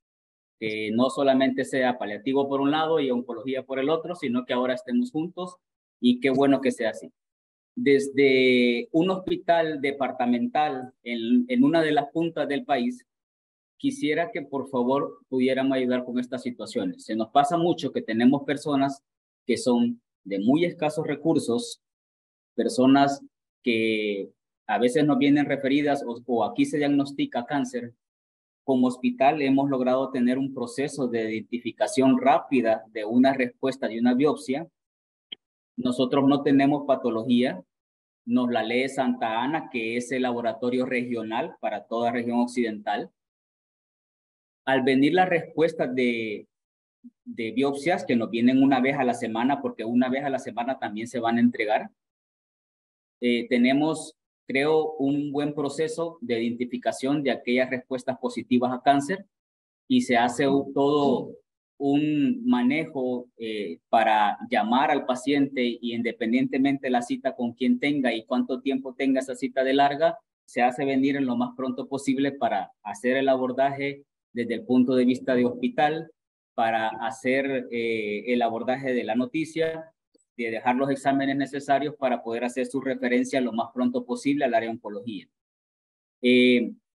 Con los únicos que hemos podido entablar una buena comunicación para ver qué hacer nosotros como hospital departamental, con la capacidad instalada que tenemos, qué es lo que más le pudiéramos hacer a nuestro paciente para poderlo mandar con diagnóstico de cáncer a su atención oncológica, que sería la primera. Pero solo maternidad nos ha dicho, estos son los requisitos para cáncer de mama y estos son los requisitos para cáncer de cervix. Y estamos trabajando, creo, muy bien en eso. Pero con los demás no hemos podido. Entonces, solo quisiera que dejaríamos allí el espacio para que pudiésemos de alguna forma, desde el punto de vista de cáncer, y hacer el abordaje oportuno, ya que, pues, que llegue el paciente solo con la biopsia, con su referencia, pues creo que no serviría de mucho si no lleva algún otro tipo de exámenes que le puedan ayudar al abordaje inicial del oncólogo. Se nota también el caso de pacientes que, por ejemplo, tenemos hoy en paliativo, pacientes que no han podido aún, después de 2 o 3 meses de estar allá en citas y que venga aquí, venga allá, hacerse su biopsia porque son tumores de piplón, tumores de hígado que se han diagnosticado por tomografías, por ejemplo, en lo privado. Entonces, mientras tanto, pues el cáncer va avanzando, los pacientes empiezan a generar múltiples síntomas y pues en varias ocasiones nuestros pacientes ni siquiera llegan a tomarse una biopsia, pero oncología no los ha podido ver porque no tienen biopsia. Y bueno, es entendible, ¿verdad? En el caso de que oncología diga, bueno, yo sin biopsia no puedo hacer nada. Entonces, se nos dan todas esas situaciones como en los hospitales periféricos que creo que limitan la oportunidad de un paciente de optar por un tratamiento oncológico desde el punto de vista curativo. Entonces, solamente quería expresar esta situación que se nos da mucho en un hospital que está algo lejos, sí, de la capital, y muchas personas que incluso nosotros como hospital estamos en la zona central del departamento y toda la zona sur nos ve sonsonate. Entonces, muchas personas para llegar a Rosales a las 7 tienen que salir a las 2 de la mañana de su casa, si no es que un día antes para poder estar ahí a esa hora. Entonces, son cosas que socialmente hay que trabajarlas, pero se nos pasa mucho en el caso de que pudiésemos coordinar mejor cuando el paciente va a ir a oncología, qué es lo que mínimo debería de llevar. Pero entonces la opinión la pedíamos nosotros al área oncológica, que nos digan, como un listado, por ejemplo, para poder apoyar mejor a nuestros pacientes desde el punto de vista de cáncer. Pero por el lado de paliativo, pues agradezco mucho la ponencia, ha estado muy bonita, estamos aquí con el equipo reunido escuchándola, nos ha aportado mucho para a los pasos que hemos tenido, así que pues esa era la intervención mía. Gracias por la oportunidad. Agradezco la intervención y me fascina mucho la iniciativa. Ahí tenemos 2 lineamientos publicados, cervix mama y de los restos priorizados. Hay 2 hematológicos, leucemias y linfomas, gástrico, colon, próstata y pulmón. En esos está, ahí tiene la parte de promoción y prevención primaria, tienen abordaje diagnóstico y tienen parte del tratamiento que aplica para 3er nivel. Y también está escalonado qué estudios tienen que tener para 1er nivel, cuál es 2º y cuál es 3º y qué se tiene que llevar de uno a otro. Por ejemplo, si usted tiene TAC en su hospital, lo manda con TAC. Si no tiene TAC, lo manda a donde se le puede hacer el TAC antes de que llegue al oncólogo. Entonces, ya hay una estructura, pero solo aplica para los priorizados, que son 8 que ya mencioné. Ahora, el resto de cánceres, sí es muy bueno que todos sepamos qué tener. Entonces, yo les propondría ahora el Hospital Nacional Rosales tiene un área que llaman de enlace, donde pueden contactar a la enfermera de enlace y se puede generar una interconsulta por una plataforma similar a esta y pues ya platican con uno de nosotros. Ahí pues, yo he colaborado con un par de interconsultas, pues estábamos con los demás colegas que están en la mañana, depende de la hora, alguien nos puede atender, donde le pueden presentar el caso desde la sospecha clínica. Si tienen esa facilidad, nos comunicamos y le digo, mire, entonces no le puede hacer esta biopsia, mándenme otro día, mi cirujano no le puede hacer la biopsia, o muéstrame su tag, si no tiene tag, veamos que se nos haga Santana, por ejemplo, para que tal día yo se lo veo y hacer como más rápido el flujo. Entonces, podríamos utilizar la unidad de enlace del hospital Rosales para que pueda como contactar antes y en el abordaje diagnóstico ya ir orientado de solo una interconsulta por videollamada con uno de los colegas de oncología o conmigo propio, pero yo participo en esas interconsultas para que el paciente llegue más orientado ya con fecha. Ahí se salta varios meses de los vueltas que está dando su paciente. Y pues por lo demás felicitarlos porque si están estructurándose así, pues esfuerzan de potencializarlo, ¿no? Y ojalá que todos los hospitales pudieran tener esa iniciativa y diré que si lo hacemos así en los siguientes 6 meses o un año vamos a ser un monstruo en la atención de cáncer. Gracias, doctor. Bien, tenemos una pregunta de parte de Diana Portillo. Dice que va dirigida tanto para el doctor Williams como para el doctor Leandro y el licenciado Villalobos. Al tener pacientes que consultan con enfermedad avanzada y múltiple sintomatología en etapa 3 o 4, es oportuno considerar la no realización de maniobras, RCP, tubo orotraqueal, procedimientos invasivos que aún no han sido vistos por oncología. Por ejemplo, por parte de la unidad de cuidados paliativos. ¿Es jurídicamente esto viable? Si quieren, comienzo yo con mi intervención y después cada quien de su punto. Cito nuevamente el ACLS y en el ABLS, la Asociación Americana del Corazón pone 2 cosas: causa que puedo revertir o causa que no conozco. Si ya tengo un paciente estadio 3, mama, por ejemplo, pero la que me lo llevó en lo que me va a historia es un potasio de 1,7 y no ha recibido nunca tratamiento por cáncer de mama, y decía, había un comentario que me fascinó, que dijo, bueno, en el momento ahí tienen que actuar. Entonces, si es una causa que yo puedo revertir, la que me llevó al paro, entra el protocolo de ACLS y ABLS. Bueno, el primer ABLS es ACLS. Si tiene 1,7 de potasio, eso me llevó a una arritmia y eso el paciente me la metió en paro cardiorrespiratorio, eso lo puedo revertir, pero nunca ha sido tratado el cáncer de mama.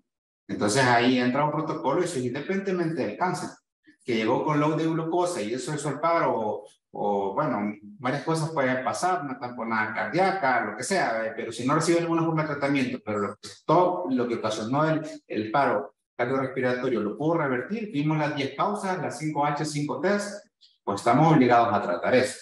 Ahora, diferente a un paciente ya conocido, con un estadio locorenal avanzado, refractario tratamiento, puede hacer un 3B de mama. Primera línea de tratamiento a 4 quimios no respondió. Segunda línea de tratamiento a 4 quimios no respondió. Tercera línea de tratamiento a 4 quimios no respondió. Radioterapia no respondió. No quirúrgico, esa paciente ya no se va a curar. Y nos hace esa historia porque descubrimos que tiene una metástasis cerebral, que es hipertensión intracraneana, y de repente no está el oncólogo para ponerle ya etapa 4 y no va a sobrevivir, pero ya tenemos algo objetivo que sabemos que no vamos a revertir. Pues ahí yo creo que ese paciente tuvo que verse desde que fue la primera refractaria de quimio y tuvimos que vernos sentados todos. Y eso por falta de recursos no lo estamos haciendo. Desde ahí tuvimos que vernos planteado, explicar a la familia lo que nos recomendaba el licenciado Villalobos, sentar a la familia, mire, si el paciente no se va a curar, todos los esfuerzos no llevan a intención de cura, queremos prolongar la salida, ignorar los síntomas, va a pasar esto y esto y esto con la quimioterapia, estas complicaciones pueden surgir, en el momento que aparezca una metástasis, ya la paciente tiene poco tiempo de sobrevida y ya pueden decidir qué hacer. Desde el punto de vista oncológico, tengo esos 2 contextos. Si lo que me llevó al paro lo puedo revertir, lo tengo que atender, más si el paciente no ha sido tratado oncológicamente. Pero si es un paciente ya de larga data con enfermedad refractaria o polimetastásica, con mismo orden polimetastásico más de 2 sitios tomados, o crisis visceral, y ese paciente ya es conocido, ese paciente ya tenemos que haber perfilado, sacado su consentimiento informado de qué desea desde que lo catalogamos como refractario o metastásico. Ese es el punto de vista oncológico. Tal vez sí, dándole continuidad a lo que el doctor dice, debemos de tener en cuenta que para llegar a ese momento de tomar la decisión y observar si es reversible o no, creo que nos tendríamos que trasladar hasta el inicio, ¿no? Que bien lo mencionaba el doctor Leandro. Este paciente ya tendríamos que haber platicado, haber tocado ciertos temas y haber planificado los cuidados compartidos, ¿no? Porque hoy hablamos de planificación compartida de los cuidados. Cuando nos sentamos y hablamos con un paciente y su familia, en el caso de una asistolia que se deba y se derive por su problema oncológico avanzado y que no sea reversible, va a querer que se meta cuidados intensivos, va a querer que entremos con maniobras de resucitación cardiopulmonar, teniendo en cuenta ya toda la información que como médicos sabemos y se las hemos dado y hemos deliberado acerca de esa decisión. Entonces, ahí es donde esto que se llama, que es un proceso, la planificación compartida de los cuidados, termina en un documento que se llama documento de voluntades anticipadas, que desde la Oficina de Cuidados Paliativos lo hemos estado trabajando y aún no está oficializado, pero que también nos acercamos al licenciado Villalobos para poder obtener su opinión y que ya nos va a comentar también. Que ese documento dice que básicamente qué quiere el paciente y qué no. Pero no es porque de la noche a la mañana se sentó y comenzó a decir esto es lo que quiero y esto no. Es algo que se delibera, que se pone en mesa, que se habla, que se explica. Repito y recalco, teniendo en cuenta toda la información que debe de ser vertida desde el punto de vista científico, médico, en compañía de los demás colaboradores o los colegas, ya sea el oncólogo, si es que necesitamos la opinión del oncólogo acerca de cómo está la situación, si es que está involucrado el uciólogo, porque en algunos casos de repente llegan pacientes paliativos y que están en UCI. Entonces, ese ejercicio de una serie de reuniones con paciente y familia, que en el momento paliativo, pues nosotros lo hacemos y lo hablamos, tomamos y tocamos esos temas, para que cuando lleguemos a esas situaciones, el paciente, si es que no está consciente, no tiene la capacidad para poder tomar esa decisión, ya lo expresó y ya se hizo lo pertinente o lo relacionado a para que esa voluntad se mantenga. Pero que si es el familiar, también ya está más preparado para poder tomar una decisión en ese momento. No es que del análisis, no, fíjense que quiere que le hagamos RCP o no. Primero, no es el momento cuando menos capacidad de pensar tenemos. Estamos ofuscados en una situación, en una emergencia como familiares, lo digo. No es el mejor momento para poder tomar una decisión de esa magnitud. Entonces, tratando de responder la pregunta de la doctora, está este documento de voluntades anticipadas que está por oficializarse, pero de momento nos tenemos que apegar al consentimiento informado, que es el oficial, es el legal para el Ministerio de Salud, y en eso debemos de dejar por escrito. Además, dejar por escrito en el expediente, claro está, nos vemos una serie de reuniones en las cuales se han tocado esos temas y eso debe constar en el expediente, que se abordó y se tocó. Y en el caso especial de los adultos mayores, que nos tenemos que apegar también a las leyes que ya existen, en el adulto mayor existe una ley de voluntades anticipadas desde 60 años o más, y que ahí le cedo la palabra quizás al licenciado Villalobos, porque pues él es el más entendido en esto. Villalobos. Bajo ahorita estaba recordando. Veamos, la pregunta es sumamente interesante porque si nos damos cuenta en el planteamiento hace falta un elemento pues esencial con respecto a la posibilidad de decidir por parte del paciente si continúa con uno o con otro tratamiento o se abstiene de hacer uso de alguno de estos, que es la información completa que se le debe dar a este con respecto a su condición, con respecto a los distintos posibles tratamientos, con respecto a los posibles efectos que cada uno de los tratamientos puede acarrearle, pues para que él tenga ese. Entonces, si es una persona que llega con una condición de salud que es, digámoslo así, sumamente avanzada, pues, ¿verdad?, en su deterioro en salud, obviamente que la información se le debe brindar dentro de lo que tenemos de conocimiento en ese momento, lo más completo posible, y explicarle, pues, la necesidad, pues, de cierto tipo de exámenes, cierto tipo de pruebas que le permitan a él determinar, aquí ya comienza él a determinar si realmente se quiere someter a eso o no. Y aún así, si lo pensamos también, existe muy bien la posibilidad que ya se ha dado el caso, pues, de que la gente, pues, recibe la información no dice si acepta o no someterse a tratamiento, se le da su indicación de cuándo tiene la siguiente cita para darle continuidad a lo que es el proceso de investigación de su condición de salud, y él ya no llega. ¿Ok? Si bien es cierto, normalmente se maneja que el consentimiento tiene que ser expreso, tiene que ser manifestado, esta actitud de abandono por parte del paciente también nos muestra con claridad su no intención de seguir con respecto a ello. ¿Por qué? Porque dice, ¿y para qué me sirve esto? Pues yo he conocido gente pues de que dicen, mi primo no sé de qué años tuvo cáncer, pues, pero cuando se lo diagnosticaron fue que se moría en 1 o 2 meses. Quizás su condición de salud lo llevó a atenderse porque ya prácticamente era una condición insoportable, pero la gente tiende a tener ese tipo de imaginario con respecto a la salud, que obviamente debe entenderse, y mi punto de vista es acá, decirle al paciente con claridad, mire, usted aparentemente tiene una condición de sumo avance en su condición de cáncer, ¿verdad? Su padecimiento de cáncer, se requieren tales y tales exámenes, pues, ¿verdad? Lo sometemos o no, pero hablarle con precisión para que él decida si continúa o no. Ojo,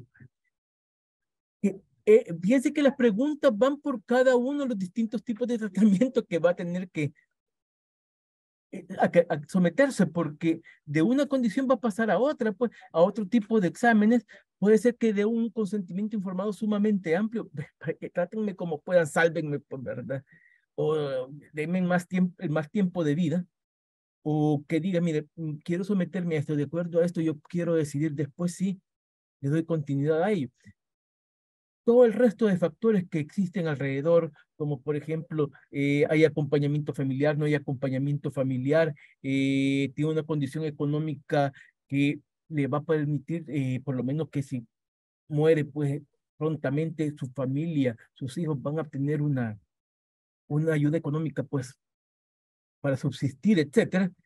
Al final todo eso, pues, son elementos accesorios que tienen que llevarlo a decidir a él, pero que no nos corresponde prácticamente la ponderación más que la plena conversación y convencimiento, pues, de que esas son las últimas medidas que él puede tener para prolongar su vida o para someterse a un cuidado paliativo. Definitivamente, pues en este caso, yo pensaría que se le informe en el primer momento cuál es su condición, cuáles son las perspectivas, cuál es lo que creemos que esta persona está padeciendo, para que decida si hay continuo en sus llegadas al hospital, en su tratamiento en salud. La ley lo permite, pues, pero desde el inicio la información debe de ser plena. Cada avance, más información, y cada avance esto le va a permitir a él decidir si dice, mire, no, yo ya no quiero. Muchas gracias. Bien, gracias a los tres por la respuesta. En realidad es una situación compleja, pero que tiene múltiples opciones. Quizás una última pregunta, doctor Williams. Fíjese que por experiencia de trabajo con la Fiscalía en múltiples ocasiones ha tenido casos médicos los cuales se ha visto implicado el consentimiento informado. Y el consentimiento informado por parte de la Fiscalía no es tomado como un documento legal. Bueno, así se maneja, ¿verdad? Entonces, no sé si eso se ha tomado en cuenta en los nuevos lineamientos. Yo pensaría que sería muy interesante que la Fiscalía formara parte de este equipo para generar una situación más consensuada con respecto a este documento. Sí, adelante, licenciado, por favor. Si me permiten hacer quizás lo que ha existido, pues, es una falta de información por parte nuestra a la Fiscalía, que ellos están obligados a conocer lo que la ley establece. El consentimiento informado está claramente contemplado en un cuerpo normativo y ellos no pueden aludir, pues, de que para ellos no es un documento legal. La ley lo establece, lo define y permite, pues, ¿verdad?, que aquel decida con respecto a ello. Ojo, Vuelvo y repito, cuestión extrema que ya está en el preámbulo, pues le digo, de morir, lo vamos a atender, a resucitar, lo que sea. Sí, podría, eso sí, pero el tratamiento, si él lo abandona, si él ya no quiere someterse a eso, ya lo expresó en un documento plenamente válido. Es como que habláramos de la cuestión de la situación de la donación de órganos. Yo ya lo manifesté, ya lo expresé, entonces claramente se tiene que respetar mi voluntad con respecto a ello, pues. Y para mí esto no llega a ser o entrar en la configuración del cometimiento de un delito, pero podemos encontrarnos con situaciones. Veamos algunos matices.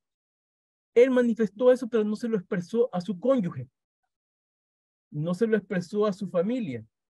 Y normalmente, pues, verdad, ya en este tipo de condiciones de salud es mucho más conveniente que también en esta comunicación paciente también acompañen a los familiares para que ellos estén claramente enterados, pues, de cuál fue su intención y su voluntad con respecto a ello.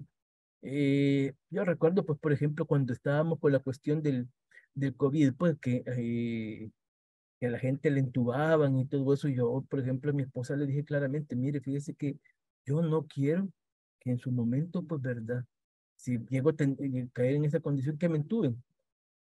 En absoluto, me niego. Sí, me quiero ir así íntegro, sin mayor otra cosa. Entonces, pero es mi manifestación de voluntad. Lo que ha existido es que no hemos, lo que tendríamos que buscar es más bien un proceso de socialización de esta documentación, de esta información, de esta normativa a la fiscalía, ¿verdad? Especialmente la unidad de vida, para que ellos estén plenamente entendidos con respecto a esto, entiendan la naturaleza jurídica, la validez legal de este consentimiento en el cual él renuncia a someterse a cierto tipo de tratamiento, para que no haya un desgaste institucional, porque esto genera un desgaste institucional, tanto de ellos como de nosotros, en el sentido, pues, de que ellos piden información, nosotros entregamos una información, el médico está se encuentra en una condición de alteración porque dice, ¿y a mí qué me va a pasar? Y al final dice, no avanzó, ok, pero si tenemos una comunicación previa, ¿verdad? Y si logramos hacer los enlaces, que yo creo que eso es una cuestión que tiene que ser retomada aquí por parte del nivel superior, de comunicarles y explicarles sobre este tipo de documentación, este tipo de información, este tipo de normativa a la fiscalía, que con respecto a la ley es bien claro y el consentimiento está en la ley. Entonces yo creo que nos evitaríamos, pues, ese tipo de desgaste institucional, profesional y emocional. Sí.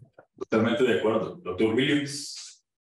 Sí, no, eso era literalmente lo que el licenciado mencionó, ¿no? Que eso ya está comprendido y que nosotros pensábamos desde el punto de vista de paliativos, dejar las voluntades anticipadas por sobre o a la par de esto del documento el consentimiento informado, ¿verdad? Entonces, pero, pues, sigue siendo hoy por hoy el documento oficial legal, como decía el licenciado, para dejar claras todas estas situaciones. El documento de voluntades anticipadas, al ser oficializado a nivel del Ministerio de Salud, pues va a formar parte como un documento más en el cual se expresan las voluntades de este paciente y que va a ser muy valedero desde el punto de vista, porque va a estar en el expediente del paciente, debe de estar al haberse. Va a ser valedero desde los 59 años hacia los menores, hasta donde los cubra la ley nacer con cariño y crecer con cariño. Pero el de 60 años a más, al tener este documento de voluntades anticipadas, debe de entrar en un proceso comunitario, ¿verdad? Eso es lo que describe la ley del adulto mayor al respecto de las voluntades anticipadas.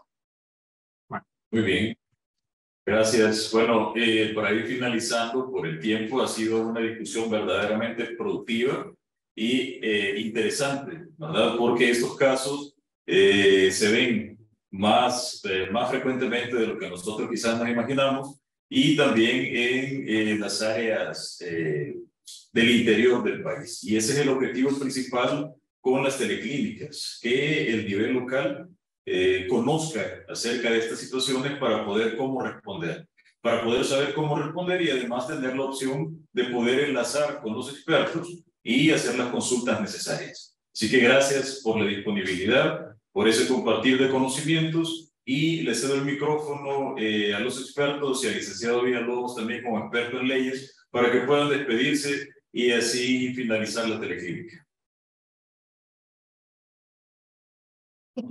Bueno, si quiere, escuchamos al licenciado Villalobos y después nos quedamos aquí en la mesa. Por favor, licenciado. Adelante, licenciado. Bueno, agradezco mucho la oportunidad de este conversatorio, pues que nos permite ir ampliando conocimientos y reafirmando algunos que ya tenemos, pues o aclarando dudas. Espero pues de que el abordaje jurídico y también el abordaje técnico que se haya hecho, pues verdad, sea satisfactorio para el foro y que les sirva pues en su diario quehacer. Tengan prácticamente, pues dado que mañana tenemos una jornada más corta, tengan por lo menos los de acá de la zona capitalina, tengan un feliz fin de semana, pues, y que Dios me los bendiga. Gracias, licenciado. Adelante, doctora. Doctor Willy. Bueno, gracias a la Oficina de Enfermedades No Transmisibles y Componentes de Cáncer por permitir hacer esto, ¿no? Tener el hecho de poder compartir una teleclínica en algo muy importante que es para nosotros, en cuidados paliativos, acercarnos más a los pacientes con problemas crónicos avanzados, específicamente el paciente oncológico. Y me quiero despedir leyéndoles algo de Maimónides, que dice: hay una regla general y he visto grandes médicos que actúan sobre ella.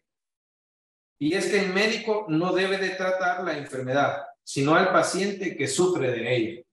Eso es para que lo tengamos en cuenta y que debemos de tratar a la persona como tal que padece un problema, ¿verdad? No es algo que nos inventamos, desde mucho tiempo se viene diciendo, hay que retomarlo, hay que hacerlo. Gracias. Doctor Leandro. Y solo me ponen la diapo otra vez, por favor. Me ponen las diapositivas. No sé si ya la ven, no tengo acceso ahorita. Sí, ahorita, doctor. Adelante. Yo solo cerrar siempre con el juramento hipocrático. Aquel que me enseñó este arte, le testificaré lo mismo que a mis padres, él participará de mi mandamiento y si lo desea participará de mis bienes.